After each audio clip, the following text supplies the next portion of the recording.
हिंदी मुहावरा परंपराओं की बेड़ी तोड़ना।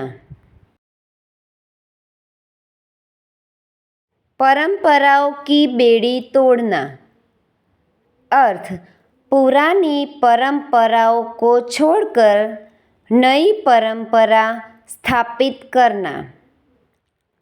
वाक्य पुरानी परंपराओं की बेड़ी तोड़ने से ही नए समाज की रचना होगी।